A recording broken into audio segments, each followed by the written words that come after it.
Hello students, welcome to enlightened IAS academy. आज के अपने इस वीडियो लेक्चर में हम छत्तीसगढ़ इकोनॉमिक सर्वे के अगले टॉपिक पर डिस्कस करेंगे, जो कि है exclusively for the English medium aspirants. तो चलिए हम अपने इस वीडियो को स्टार्ट करते हैं। Chhattisgarh economic survey 2022-23 and CG and union budget 2023-24, जो कि छत्तीसगढ़ में होने वाले वेरियस एग्जाम्स के लिए इम्पॉर्टेंट है। ये देख लीजिए, यहाँ पर दिया हुआ है सारे एग्जाम्स के बारे में, और इन सभी एग्जाम्स के नोटिफिकेशन सब धीरे धीरे आ रहे हैं। तो चलिए हम अपने इस वीडियो को स्टार्ट करते हैं।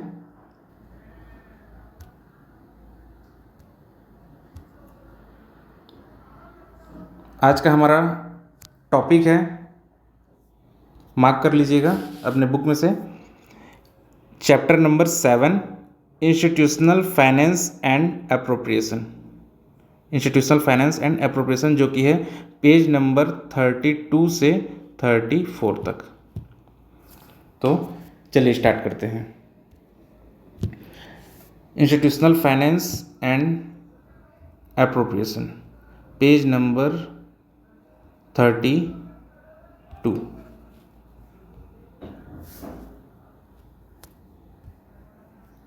चैप्टर नंबर 6,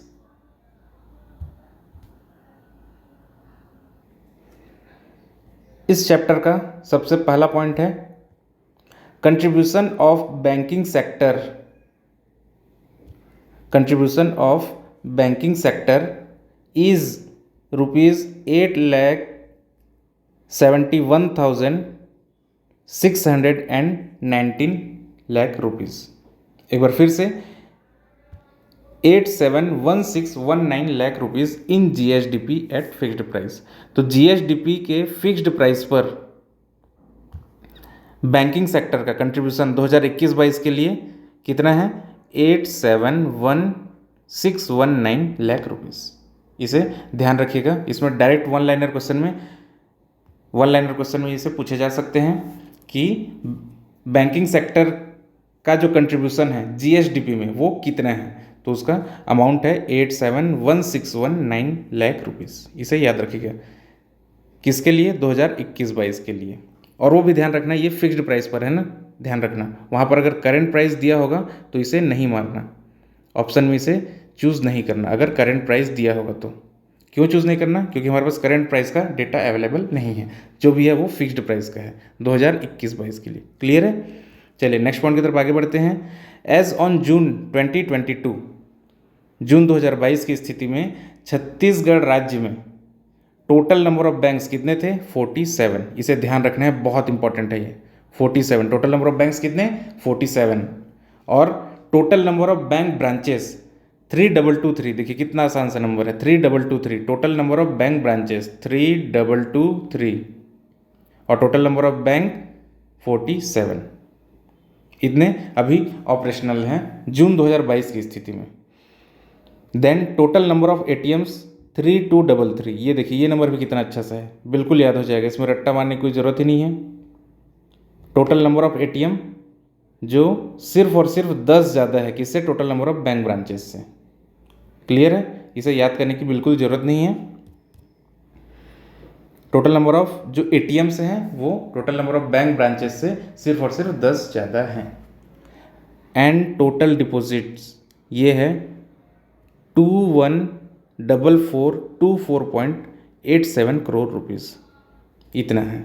इसे ध्यान रखिएगा, 2,14,424.87 करोड़ रुपए। ठीक है? ये वन लाइनर जो क्वेश्चंस हैं उसमें ये चारों डेटास पूछे जा सकते हैं, तो इसे आपको ध्यान रखना है। और जो वनडे एग्जाम्स होते हैं उनके लिए बहुत इंपॉर्टेंट है। क्लियर है? चलिए नेक्स्ट टॉपिक है, नेक्स्ट हेडिंग है, सॉरी, जून 2022 की स्थिति में। In June 2022 distribution of loan for primary sector was increased to 23.81% as compare to June 2021। तो देखिए, जून 2021 में जितना भी लोन डिस्ट्रीब्यूट किया गया था प्राइमरी सेक्टर में, उसके कंपैरिजन में जून 2022 तक की स्थिति में जो इंक्रीमेंट है वो कितना है? 23.81% का। ठीक है? तो इसे याद रखना कि एक साल में कितने की बढ़ोतरी हुई है, कितना का इंक्रीमेंट हुआ है, वो है 23.81%। इसी के साथ बोल रहे हैं कि total number of bank account under PMJDY प्रधानमंत्री जन धन योजना, जो कि स्टार्ट हुआ था 28 अगस्त 2014 को, 2014 28 अगस्त। क्लियर है? तो ये जो प्रधानमंत्री जन धन योजना स्टार्ट हुआ है 28 अगस्त 2014 को, तब से लेकर के 28 दिसंबर 2022 की स्थिति में पूरे इंडिया में अब तक total number of bank accounts कितने हैं? तो ये है 47 करोड़ 83 लाख 96,632, 47 करोड़ 83 लाख 96,632 इतने बैंक अकाउंट खोले जा चुके हैं पूरे। ये इंडिया लेवल का डेटा है। अगर आप इसे गूगल में सर्च करेंगे तो ये दिखाएगा 47.84 करोड़ इतना नंबर ऑफ बैंक अकाउंट है। किसके अंडर? प्रधानमंत्री जन धन योजना के अंडर में। ठीक है। Then comes in Chhattisgarh total 2058 primary agriculture credit cooperative committees are operating at present. At present कहने का मतलब ये है कि जो हमारे पास डेटा अवेलेबल है ये दिसंबर 2022 तक की स्थिति में है। तो इसका मतलब ये है कि छत्तीसगढ़ में अभी तक जो प्राइमरी एग्रीकल्चर कोऑपरेटिव कमिटीज़ जो हैं वो 2058 ही हैं। इसे ध्यान रखना है। कितने हैं primary agriculture credit cooperative committees? 2058। Clear है? नेक्स्ट टोटल ये देखिए 1,10,451.25 quintals of sugar were produced from 4 cooperative sugar factories of Chhattisgarh in the year 2021-22। 2021-22 का जो फाइनेंशियल ईयर था उसमें 1,10,451.25 क्विंटल शुगर प्रोड्यूस किया गया। वो भी कहाँ से? सिर्फ और सिर्फ 4 कोऑपरेटिव शुगर फैक्ट्री से। और ये 4 कौन कौन से हैं अभी हम आगे देखेंगे। कवर्धा में 2, सरगुजा में 1 और बालोद में 1। अभी देखेंगे उसका डिटेल को। क्लियर है? तो यहाँ पर ये याद रखना है कि टोटल शुगर प्रोड्यूस या शुगर प्रोडक्शन का जो क्वांटिटी है वो कितना है? 1,10,451 क्विंटल।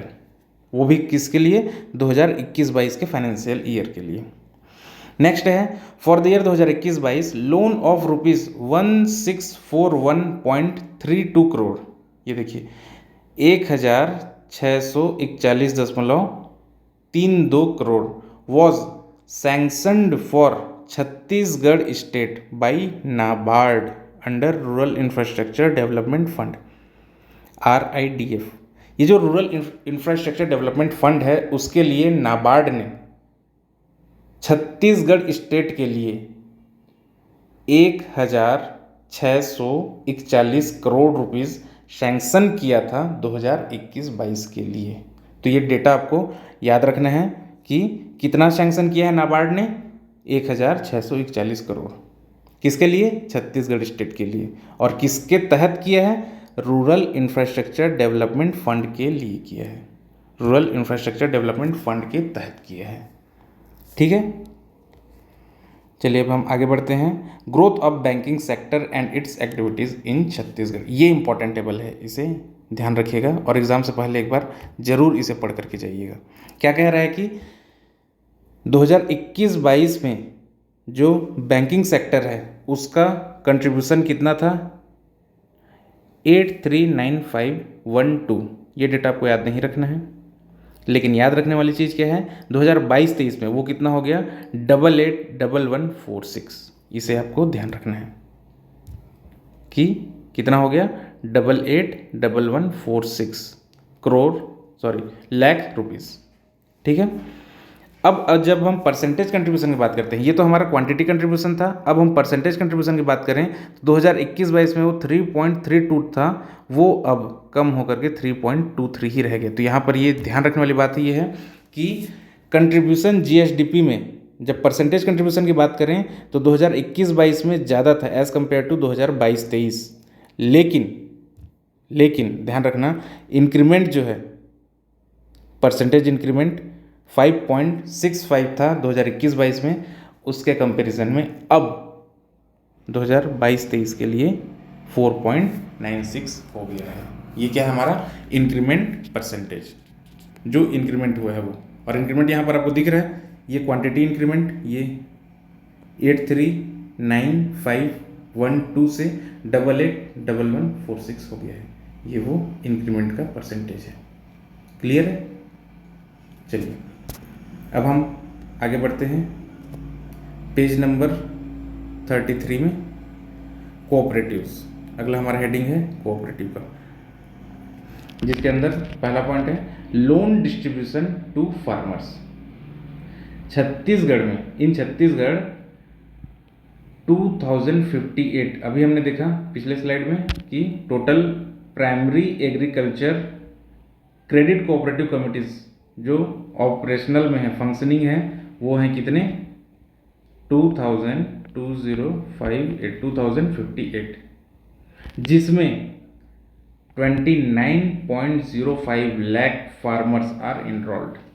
क्लियर है? ये जो एग्रीकल्चर क्रेडिट कोऑपरेटिव कमिटीज़ हैं उसके अंडर में कितने? लगभग 29 लाख फार्मर्स इनरोल्ड हो चुके हैं। तो इसे ध्यान रखना है इस अमाउंट को, कि छत्तीसगढ़ में कितने फंक्शनिंग है cooperative committees, agriculture credit cooperative committees 2058, जिसमें 29.05 लाख फार्मर्स इनरोल्ड हो चुके हैं।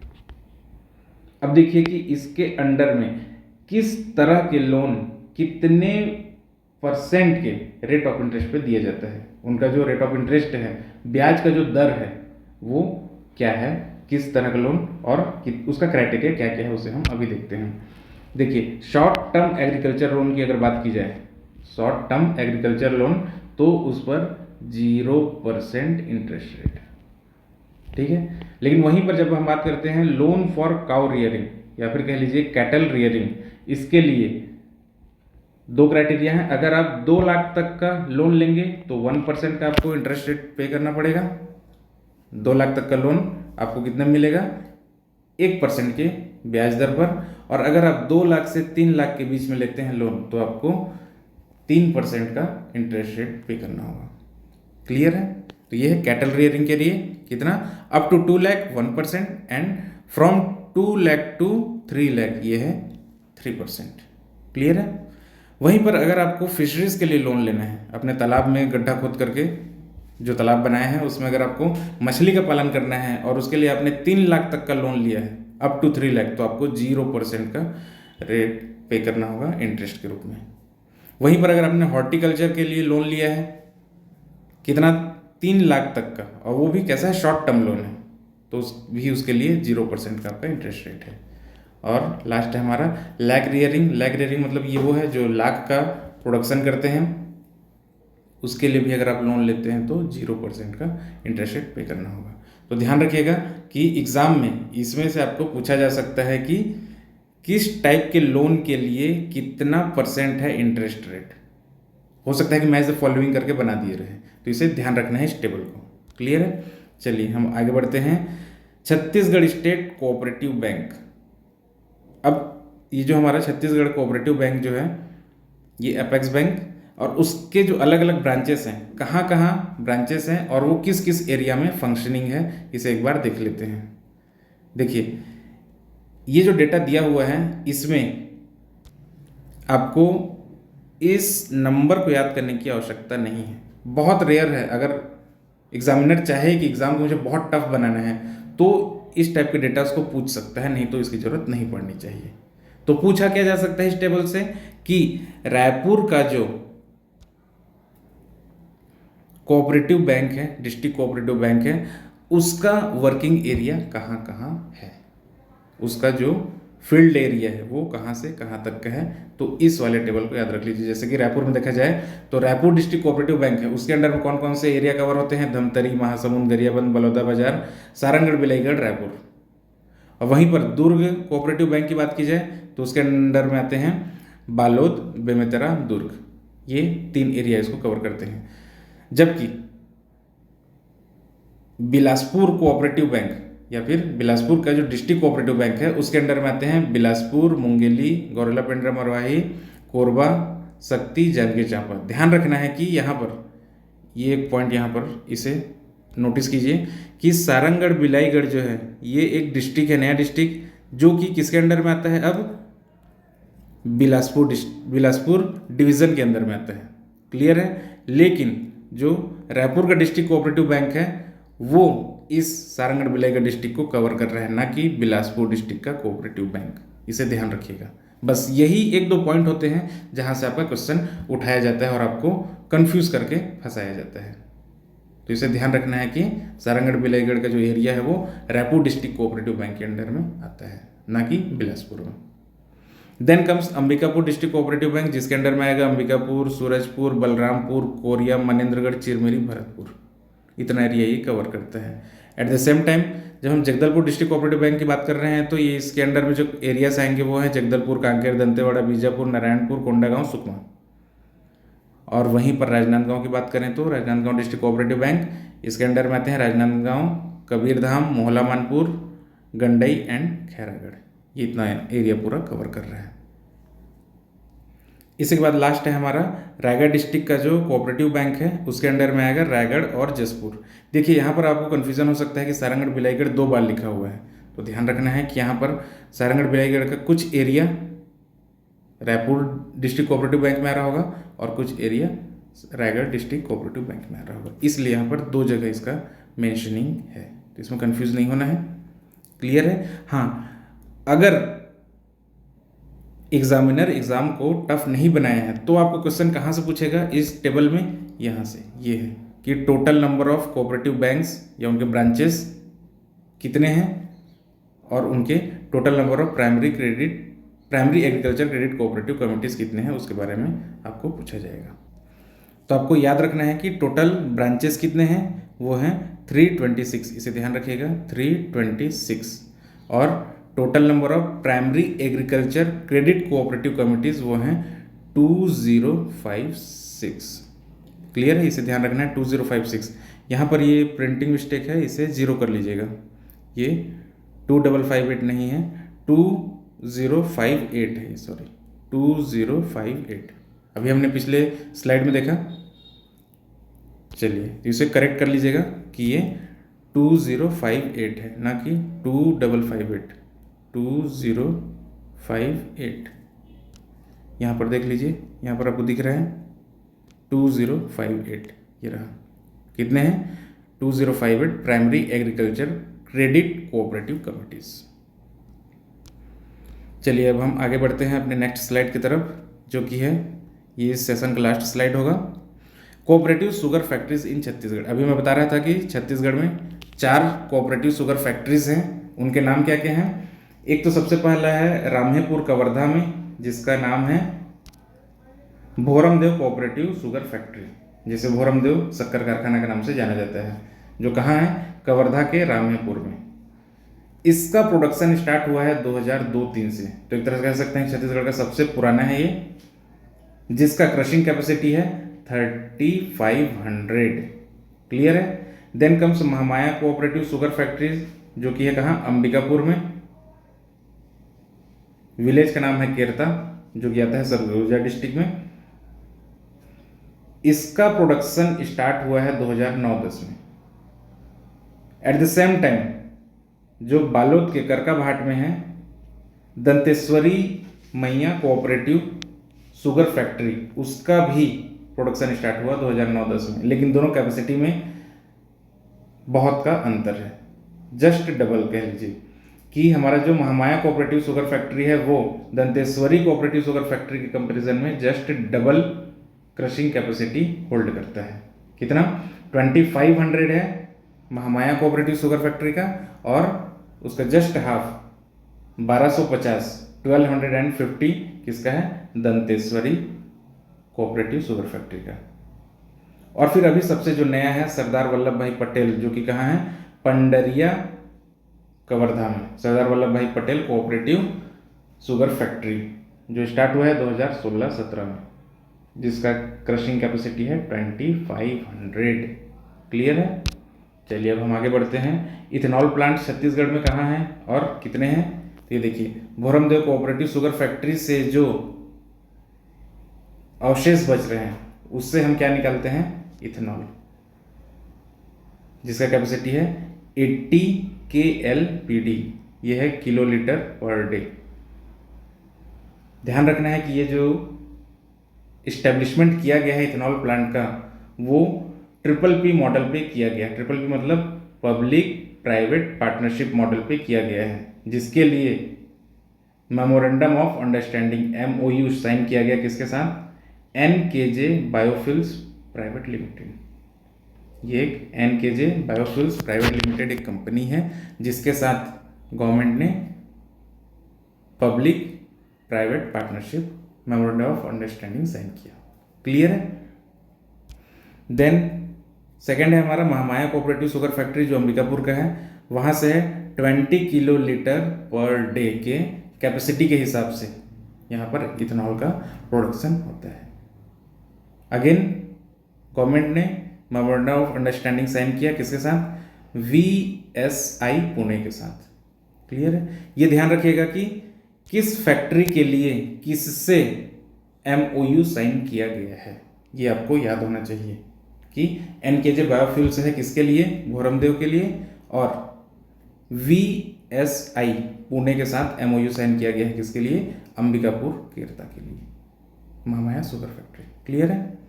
चलिए अब हम लास्ट टॉपिक को कवर करते हैं अपने सेशन में। पावर जनरेशन के बारे में देख लेते हैं। सरदार वल्लभ भाई पटेल जो पंडरिया में कोऑपरेटिव शुगर फैक्ट्री है, वहाँ से 14 मेगावाट का इलेक्ट्रिसिटी प्रोडक्शन किया जाता है, पावर जनरेट किया जाता है। इतना इसका कैपेसिटी है, कितना है? 14 मेगावाट का। जबकि महामाया कोऑपरेटिव शुगर फैक्ट्री का है 6 मेगावाट का। इसे ध्यान रखना है कि 14 मेगावाट है सरदार वल्लभ भाई पटेल शुगर फैक्ट्री का, और वहीं पर महामाया कोऑपरेटिव शुगर फैक्ट्री का जो कैपेसिटी है वो है 6 मेगावाट। क्लियर है? तो आज के अपने इस चैप्टर में जो कि है इंस्टीट्यूशनल फाइनेंस एंड एप्रोप्रिएशन का, इस चैप्टर में हम इतना ही डिस्कस करते हैं। अगले वीडियो में हम फिर से मिलेंगे अपने नए चैप्टर के साथ। कोशिश करेंगे हम फॉरेस्ट्री और एग्रीकल्चर को जल्द से जल्द कंप्लीट करें, क्योंकि आने वाले एग्जाम्स में ज़्यादातर क्वेश्चंस वहीं से बनेंगे। क्लियर है? तो आज के इस सेशन में जो भी डेटा को बताया गया कि इंपॉर्टेंट है, उसे एक बार जरूर एग्जाम से पहले पढ़ करके या एक बार देख करके जाइएगा, आपका जरूर एग्जाम में क्वेश्चन बनेगा। चलिए इस वीडियो को यहीं पर एंड करते हैं। Thanks for watching. Do like, share and subscribe to our YouTube channel.